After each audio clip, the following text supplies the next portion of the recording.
Welcome, everybody.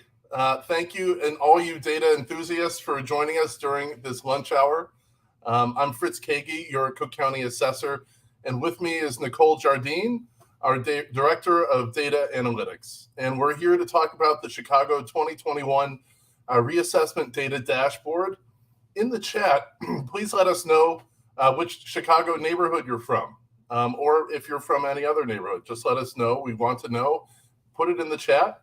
And if you're just tuning in and haven't had a chance to hear about the Chicago 2021 reassessment, we have a whole host of information for you. And we have a whole host of information online and here to talk about today. We released a data dashboard that's open to the public and can be accessed online.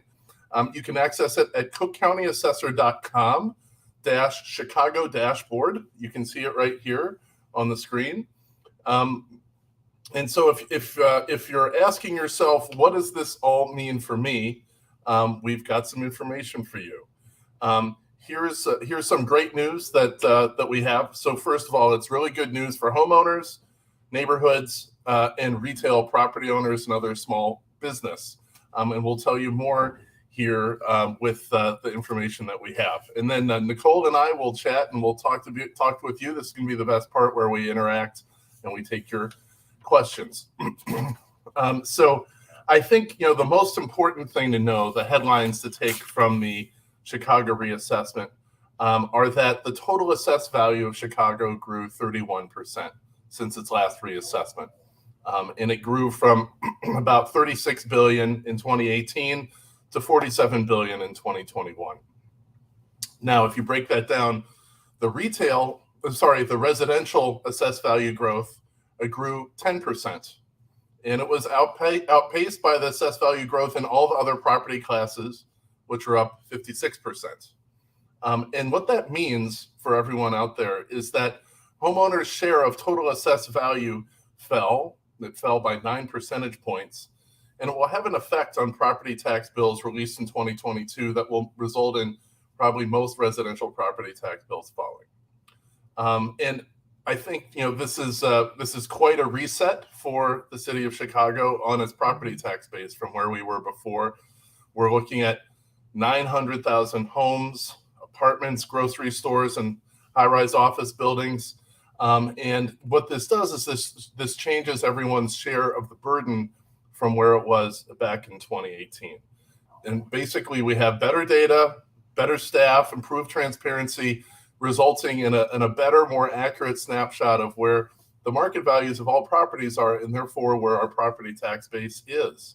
And we think this is going to build understanding and trust, in addition to having a more fair share of the burden be produced out of the tax system. One thing that I want to emphasize is that a 31% increase in assessed value does not mean a 31% change in property taxes or change in taxes collected. Because assessments are different from how much tax is collected. They're actually calculated separately. So assessments, what they do is they basically shift what share of the total tax levy is paid. The tax levy itself, we're in Chicago, somewhere between $7.25 billion to $7.5 billion will be collected in tax levies in Chicago from all of the different tax bodies. This is the city, the public schools, the county, parks, libraries, community colleges, and other taxing bodies. They will collect this amount of money, and that amount of money is going to be collected regardless of how we do assessments. So it's important to remember that this is a pie that has to be divided amongst us, and this is why we do assessments. Assessments divide that pie of $7.25 to $7.5 billion amongst all us Chicagoans. And what it means when homeowners' share of this is falling by 9 percentage points is 9 percentage points on somewhere between $7.25 and $7.5 billion per year is something on the order of greater than $500 million a year staying with homeowners in the neighborhoods. And that's the most important thing. Remember, here you can see in the charts that Nicole has produced for us how this shift in balance and the numbers that where we were back in 2018 to 2021. And there on the bottom, you can see the shift in share. It went from 55 percentage points for homeowners in the blue to 46%. And that is basically reducing homeowners' share of that burden that I mentioned is over $7 billion a year from our taxing bodies collecting money in the city of Chicago. And so that's why a change in assessment does not result in a dollar change in your property tax bill, because they're calculated separately. What this really means is that if assessed value is growing 31%, rates are going to be falling for everyone in Chicago. That's really what it means when you have a certain amount of money that has to be collected divided by, across a greater base of assessed value. That means rates should fall. Now, let's talk a little bit more about how what the dynamics were across the neighborhoods.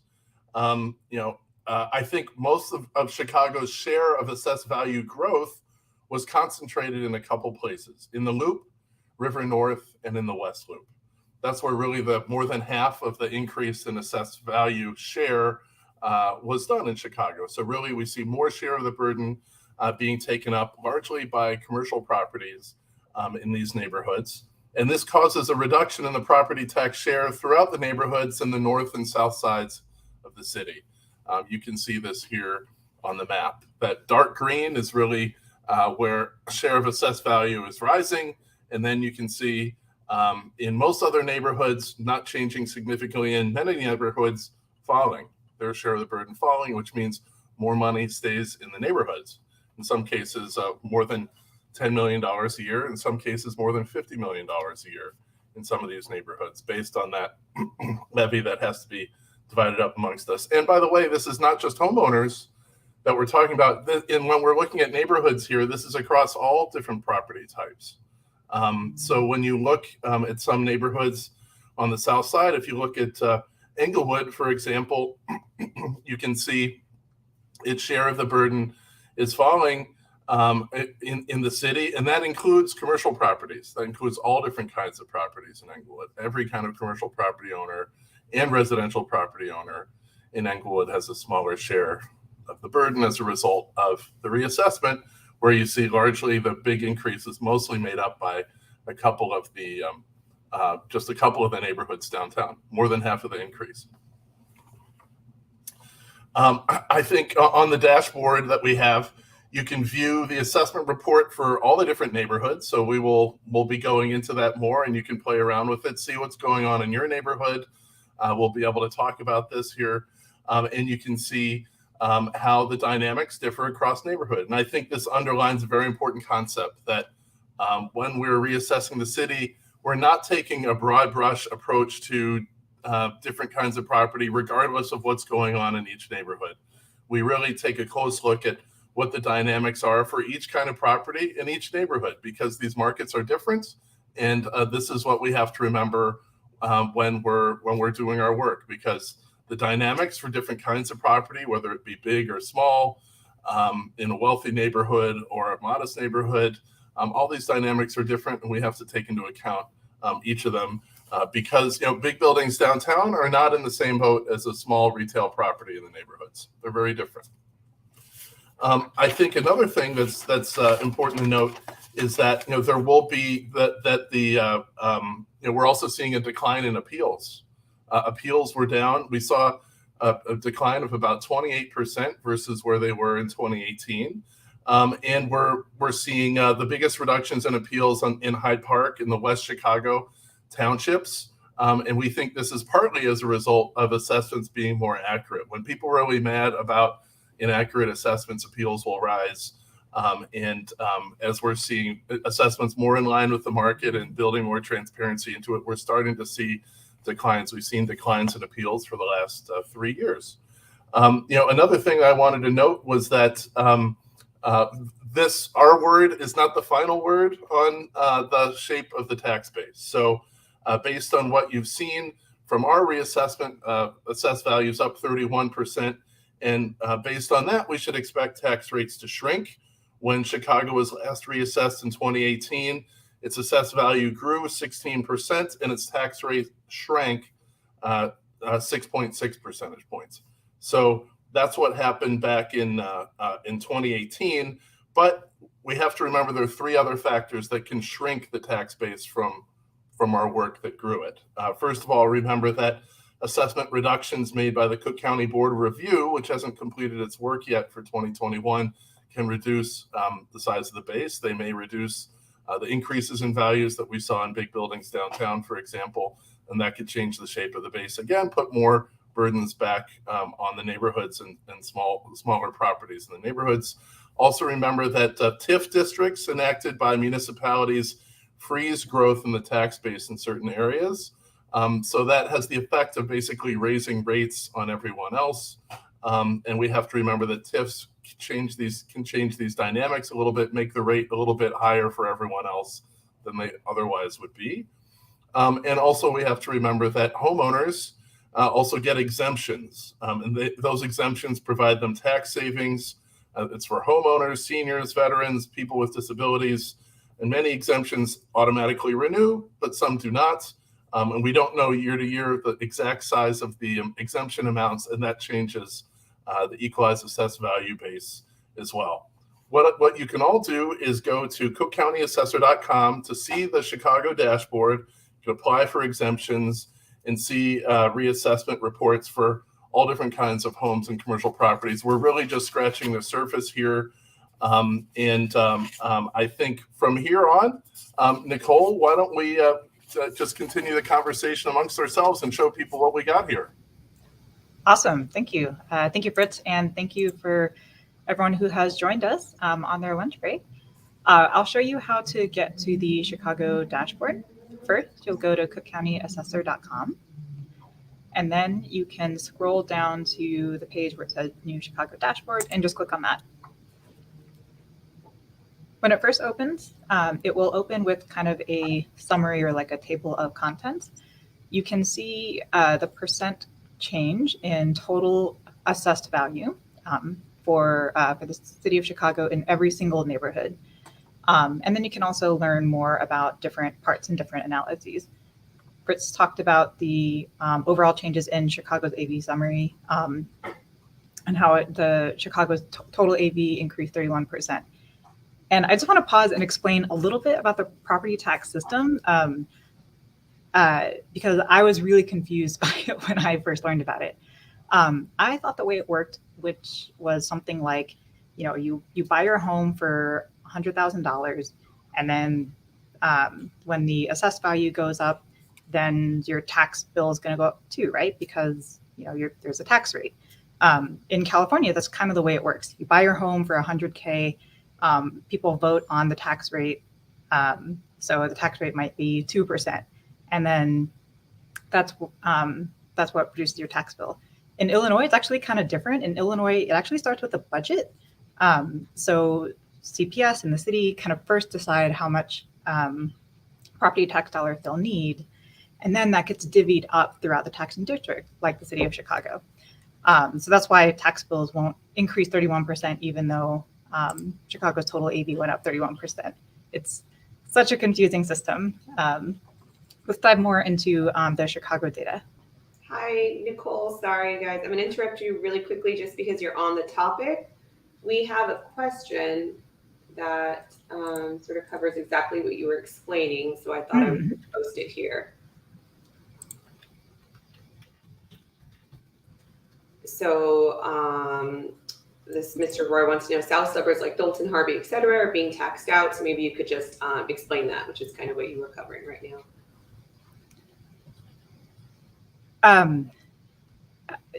It's the biggest confusing thing about this whole property tax system. The assessor known as the tax man, but we actually don't set tax rates. We don't set tax bills, and we actually don't control the amount of revenue that governments get from property taxes. Fritz, you're really great at explaining this too. Especially for this area. Karsten, thank you for asking the question. As you know, Dalton, Harvey, so many other communities in the south suburbs have really been hurt by the way our property tax system was set up to begin with, even before we get to assessments. I wish I could say that using the assessment tool that we have in this office, getting more accurate assessments would change the huge tax rates that Dalton and Harvey have to face, but actually they don't. There's a greater injustice that Dalton and Harvey have to face even before we get to assessments. And that injustice is that our state puts more of the burden on communities like Dalton and Harvey to fund their schools by taxing their own property than any other place in the nation. Our state is dead last in the United States for providing funding for school districts. In Illinois, about 25% of a school budget might come from the state. In most states, it's closer to 50%, including our neighbors in Indiana. So what does that mean? And we're not talking about some pie in the sky thing. Mechanically, if our state is not funding our schools the way other states fund it, then our communities are left on their own to provide their own revenues for their schools. And 2/3 of property tax bills are for schools. And it's even more in Dalton and Harvey. It's probably more like over 70% of the tax bill for the hardworking property owners of Dalton and Harvey go to fund their schools. And the problem is that property values in Dalton and Harvey are low. So they have to pay for this burden to fund their schools, and yet they don't have much property to tax. And that's the only instrument that they have for raising revenue for their schools because the state's not providing it. And so that is literally why tax rates are high in Dalton and Harvey, so much higher. They're 6 times higher than they are in the city of Chicago. We don't see a disparity like this in any other place in the nation, but it's not because of assessments. If we raised assessed value, that wouldn't help. That wouldn't help the good people of Dalton and Harvey. Their tax bills would still be really high. Similarly, if we lowered assessed values to the floor, someone would still have to pay those property taxes in those communities to pay for their tax bill. So the assessment tool does not help that fundamental problem, Karsten. And what can we do about this? Because we don't like to stop at laments in the work in our office. The way we stop it is we find ways for our state and the federal government, which also funds our schools, to get more money into school districts so we don't have to so heavily depend on taxing property in these communities to support the education of their children, which is, after all, a fundamental right and a fundamental good that we should be doing.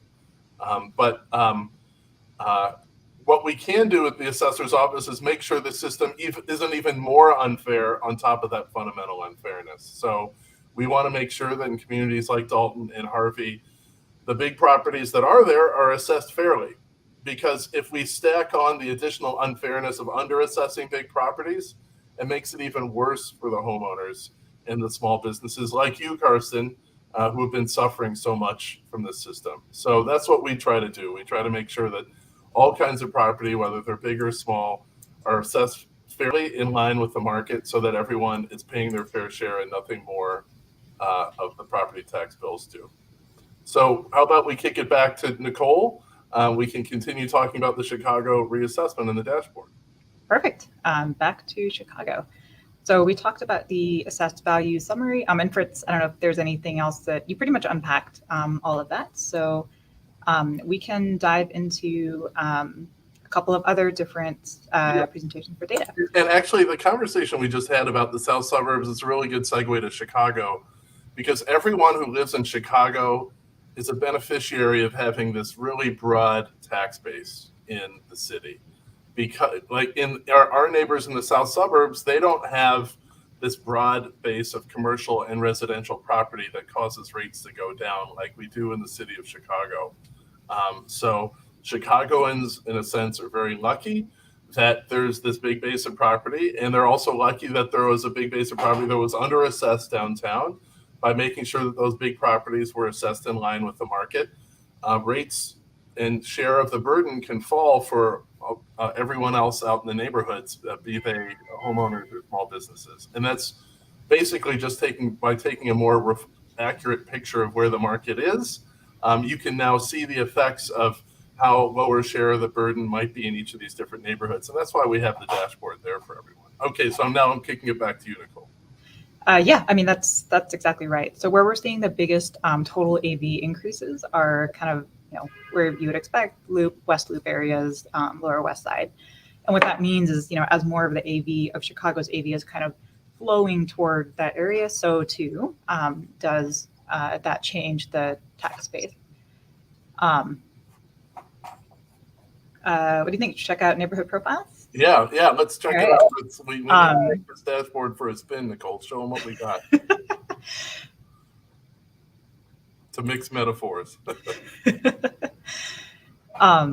Yeah, and if anyone from Chicago or whoever wants to drop in your neighborhood where you live, we can kind of talk about it. But on the neighborhood profile, you can click on any neighborhood in the city. Right now it's selected on the loop. And you can see a couple of different pieces of data. The first is between 2018, which is the last time that the city of Chicago was reassessed, to 2021, that 3-year reassessment cycle. We see that this non-residential assessed value has increased quite a bit from 4.9 billion to 7.8. Whereas, there's just not a lot of residential, homes, condos kind of in that area. So, it's pretty flat. If you scroll down, you can also see the number of pins for each of these major property classes. In Cook County's assessment system, properties are classified in these categories. So everything from vacant land to big apartments that are 7 or plus units, commercial properties, industrial properties, and others. So you can kind of see the profile here.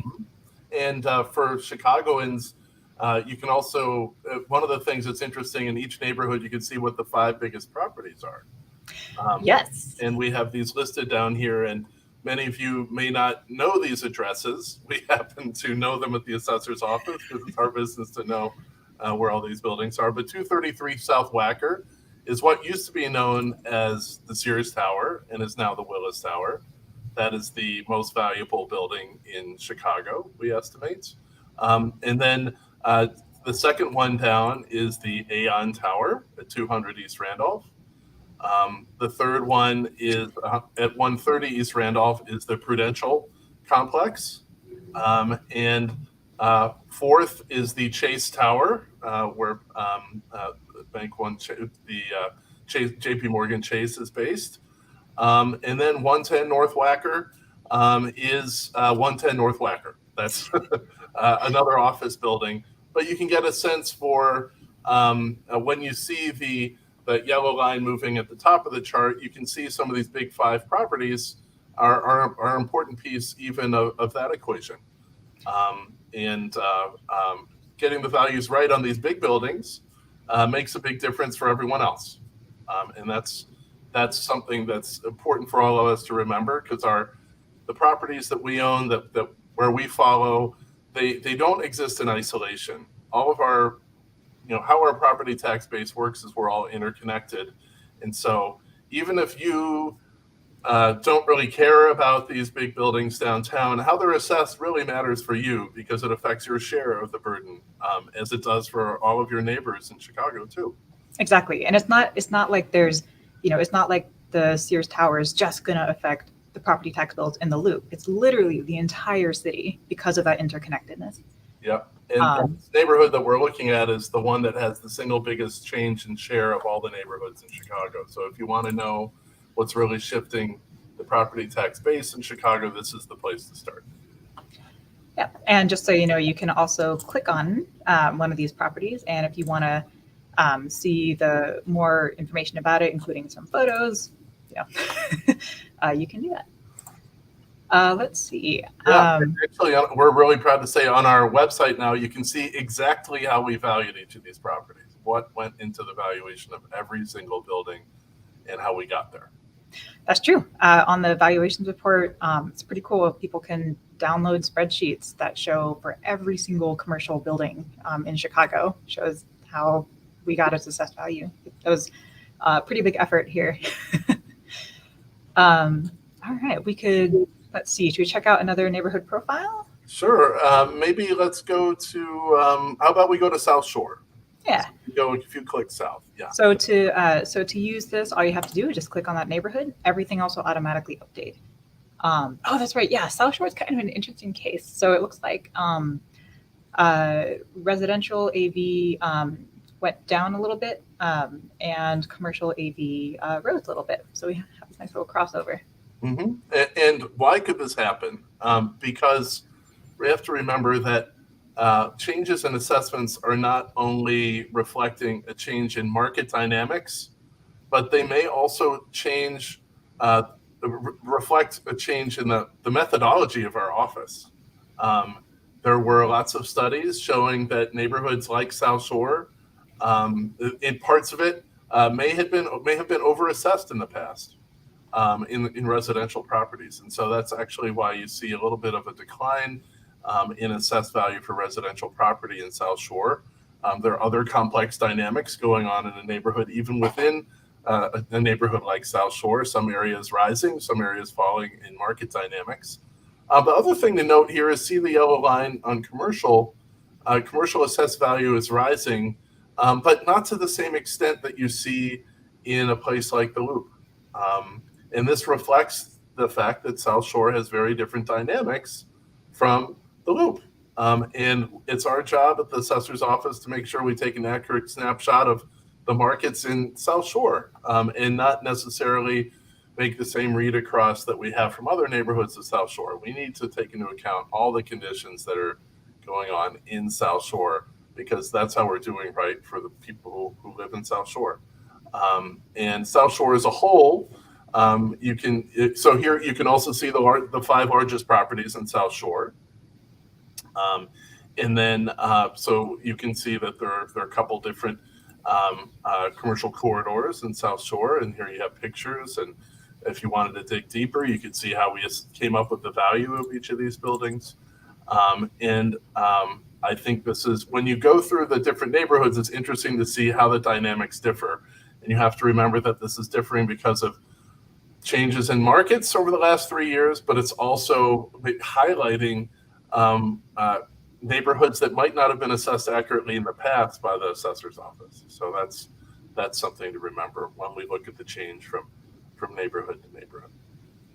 Yeah, that's a really important point. People tend to think that all we do is just say, yeah, just crank everyone up 5% or crank everyone up 10%. And that's not true. It is really like a reset. We just have to capture the market in its current state. Yep, and actually, our commercial analysts, they build it from the bottom up. They look at each single property. They look at all the different factors that go, and they build the value one by one. So we're not, with commercial properties, we're not taking a top down, applying a number to every property. We're building it from the bottom up, property by property, looking at the dynamics that affect each building. Exactly. We can also, to kind of add to that point, we can compare different assessments in different communities. So on this Compare Communities tab, we pre-selected just, you can compare Lakeview and the Loop, but you can choose any 2-3 communities that you want. So maybe let's see, instead of Lakeview, I kick out Lakeview. Sorry, Lakeview, I used to live there. I love it. Let's instead do Englewood. That's up at the top. There we go. So all you have to do is just use that drop down. It'll update automatically. And you could see the total AV growth or change between Englewood and the Loop. So again, it's not like we just go everywhere and just crank up assessments or crank down assessments. It really is capturing what's changing in these neighborhoods. You can scroll down and you can actually compare specific property classes. Earlier I mentioned kind of major property classes. So when we say like residential, that kind of gloms together a whole bunch of single family and small apartments and condos. But here you can actually look at very specific property classes and compare them and say what happened in Englewood and what happened in the Loop. And the Loop between 2018 and 2021 is very heavily dominated by these large commercial buildings over 3 stories. AV increased 67% there, and actually the number of parcels increased there as well. Whereas in Englewood, it's a different story. We have 1 fewer of that building type and a lower AV for that class. And Englewood does have some office buildings. The U.S. Bank building at 63rd and Halsted, for example. But you can see that it's assessed has different dynamics from the office buildings that we use downtown. And what's cool for me is, at least when I was building this, I really got to see how conditions are changing in each neighborhood, and how, even in the Loop, it's not like everything in the Loop went up, right? So here's a good example: shopping centers in the Loop, same number of parcels, they actually went down, and that's because the economic results of COVID had pretty sustained impacts in the Loop. Yep, and you can see this in, for example, if you went to the near north, you would also see that some of the retail properties were really impacted by COVID and the events surrounding COVID.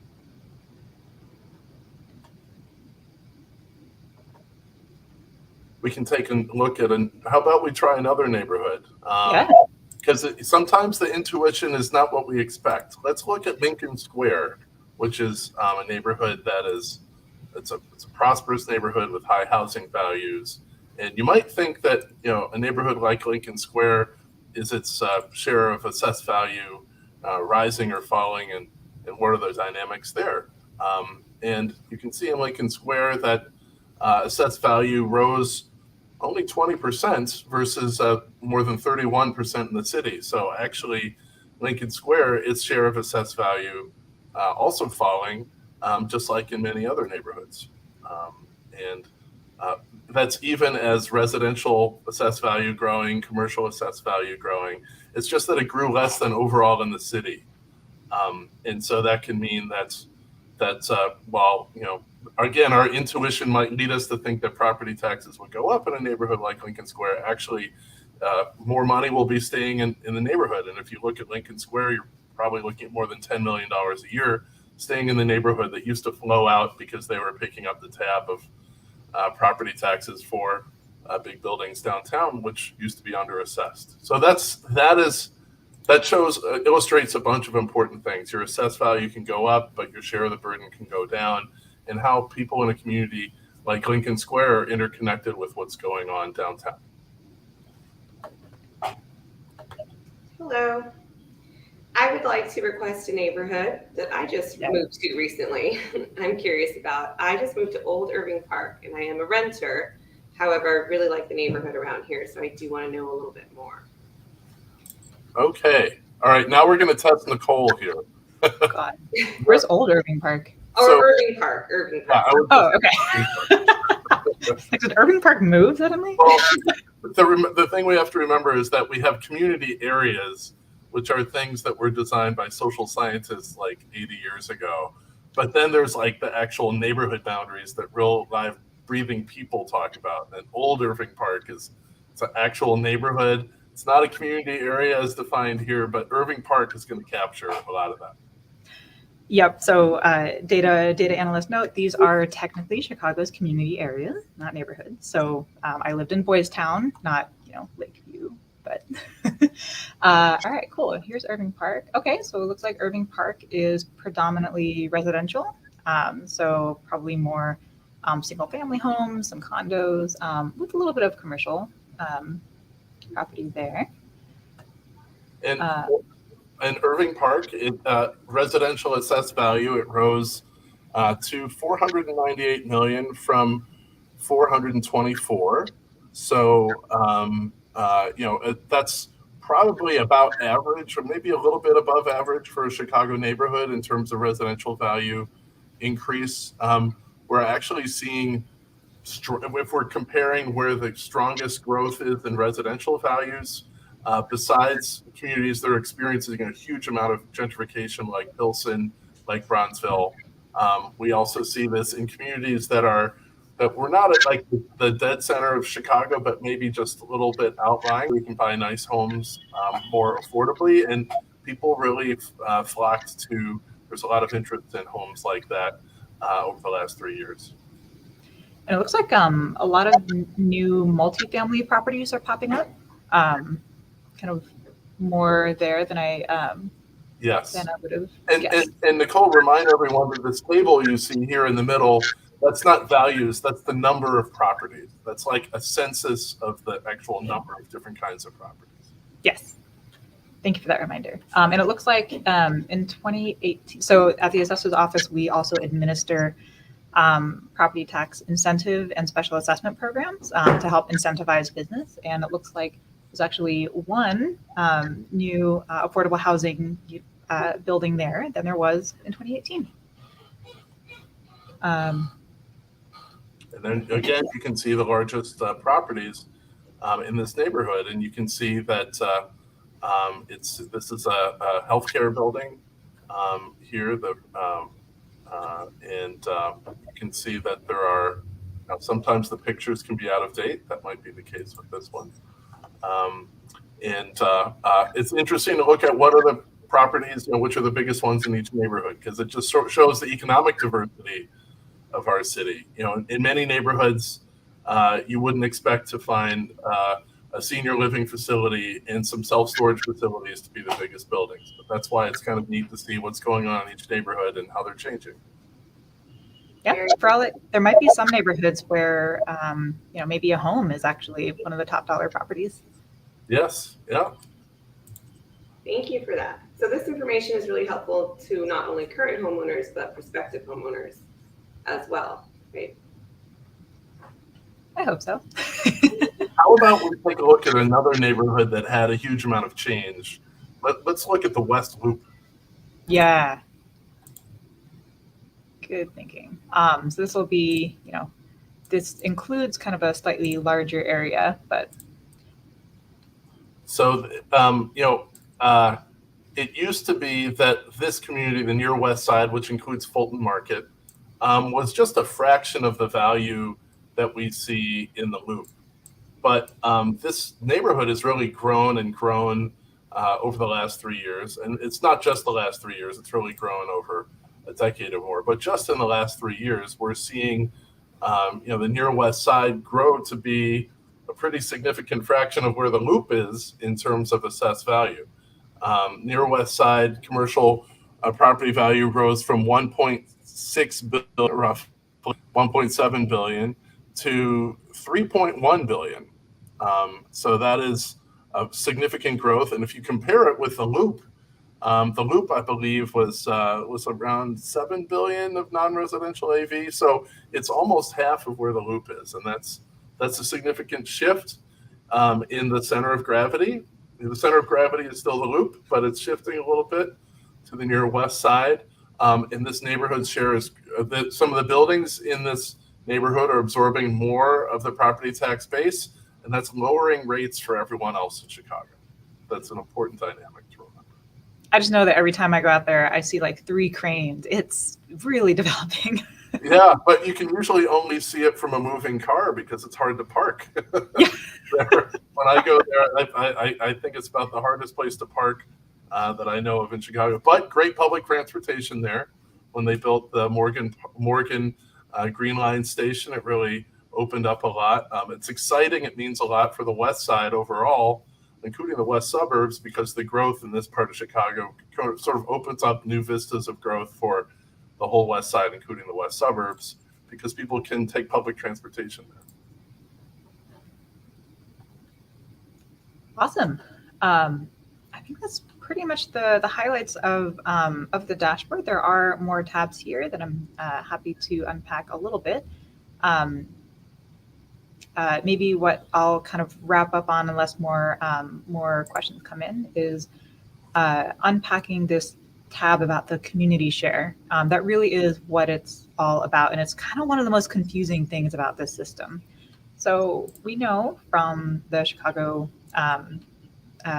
assessment that total AVs have gone up in most, not all, but most places in the city.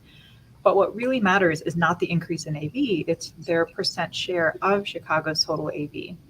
And so that's what we're trying to show in this community share tab, is what's changing in your community's percent share of Chicago's total AV.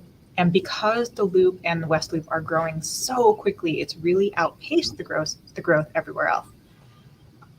Mm-hmm. And in terms of this might seem a little bit abstract, but remember what I opened up with. Somewhere between $7.25 billion to $7.5 billion in levies are have to be paid by Chicago property owners every year. It's going to grow. It grows a couple percentage points each year. Well, if you can look in a neighborhood and see how many dollars that might mean in terms of how many dollars might be staying in the neighborhood versus where it was before. And you can look at that by multiplying the change in neighborhood share by that $7.25–7.5 billion.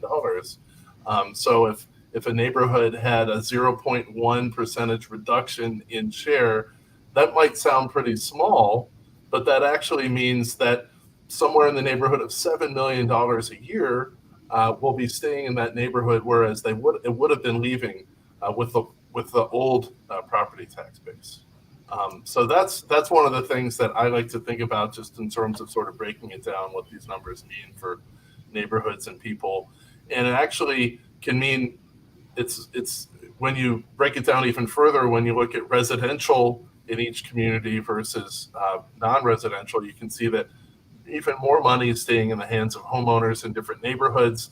And that has real consequences for local businesses, because when there's more money staying in the hands of homeowners in the neighborhood, that means that can be income that's available to be spent on a local business. And that can have real beneficial consequences for a neighborhood like Pullman. Pullman is a neighborhood that has been really hit hard by deindustrialization. And its commercial properties under the old system were probably they were assessed in line with the market, but probably paying more than their fair share of overall property taxes in Chicago, but also their homeowners were.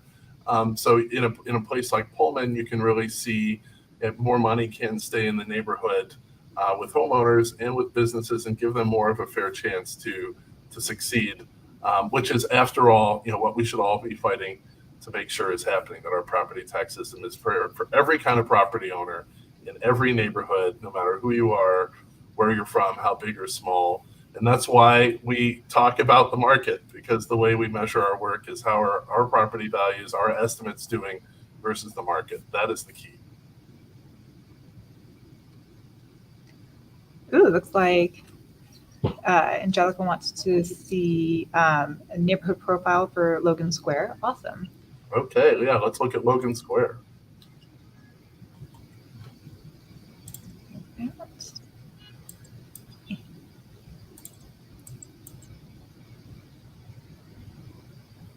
Go down a little. Oh, Logan Square. Sorry, not Lincoln Square. Yeah.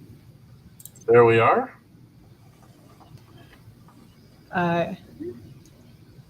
Interesting. So here in Logan Square, you can see one of the communities that really has felt that gentrification. You see that the residential assessed value growing from 715 million to 869 million in assessed value. So that's above average growth for a neighborhood. And that's not only people's homes, that's also new construction. You can see that there was some new construction in residential. The number of units there have grown by about a little bit less than 500 residential units growing. Then there are renovations going on, all the people getting building permits. So these are things that can also raise values in addition to just housing values growing. But then you can also see the commercial growing very substantially to 364 million from 225. That is because commercial property is more valuable in Logan Square than it was 3 years ago. And again, I think we can also see a little bit of new commercial activity taking place as well. I like to think I'm partially responsible. Logan Square has the best pizza. All right. Okay. I think you might get some disagreements from some Southsiders on that one, Nicole. But that's and again, see what the biggest properties are. Yeah, I'm curious. So let's see. 25,700 Elson. Oh, okay. Looks like. Oh yeah. So this is a strip center. It looks like here, shopping center, and got a bunch of notable retailers there. You can see that. And then I think the second largest one was a Target. So big retail properties are the biggest notable commercial properties here. You see that with the Kohl's down there too. But you can also see apartment buildings grow. There's an apartment building in there. So one of the interesting dynamics in Chicago is we're seeing really healthy growth in apartment buildings all over the city. And then we also see this in the suburbs too. Vacancy rates are at a record low. There's really healthy conditions for building new apartment projects. We just had passage of a bill, the Affordable Housing Omnibus bill last year that incentivizes the construction of new affordable housing, where it's tied to people's incomes rather than market rates. And that is, we think, will help to further stimulate renovation and construction of affordable housing. And even in places like the Loop, I think we will see more apartments starting to fill in spaces. There might be a little bit of a surplus of office space, so some office space might be converted to apartments. And this is natural. We see this in a lot of big cities around the country, like downtown Manhattan. A lot of Wall Street, old Wall Street buildings are now apartment buildings, and we might see some of that here in Chicago too. Yeah, speaking as a renter, Chicago apartments are doing pretty well. Yes.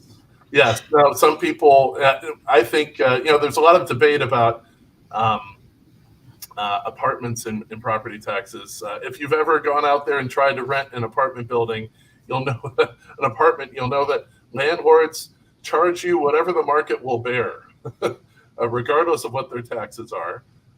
So, in the apartment market, landlords will rent out for whatever they can get, but of course, they will also try to minimize their taxes through incentives and appeals and everything else. But ultimately, in the end, landlords rent out their apartments for whatever they can get by with. And if someone else is out there willing to pay more, if they have a unit opening up, they will charge that person whatever they're willing to pay. So, yeah, I think that covers it. Okay, so I know we only scratched the surface, guys, but we wanted to show you what you can look at in terms of what's going on in each neighborhood, what's going on with different kinds of properties in each neighborhood, how that might affect your property tax bill and the share of the burden. Because in the end, we all do this assessments to equitably divide up that burden. So that's why we think that looking at these percentage share is a really good, valuable thing to look at to see what this reassessment means for your community, for your neighborhood. It also helps highlight how we're all interconnected. And this is something that we really like to educate people on because this is fundamental to the working of our property tax system. Okay, we had some great questions, guys. This recording will be memorialized here so everyone can come back. Nicole, if anyone wanted to really get smart on how to use this, where should they go on the dashboard to get a little bit of help on how to do this, besides this video?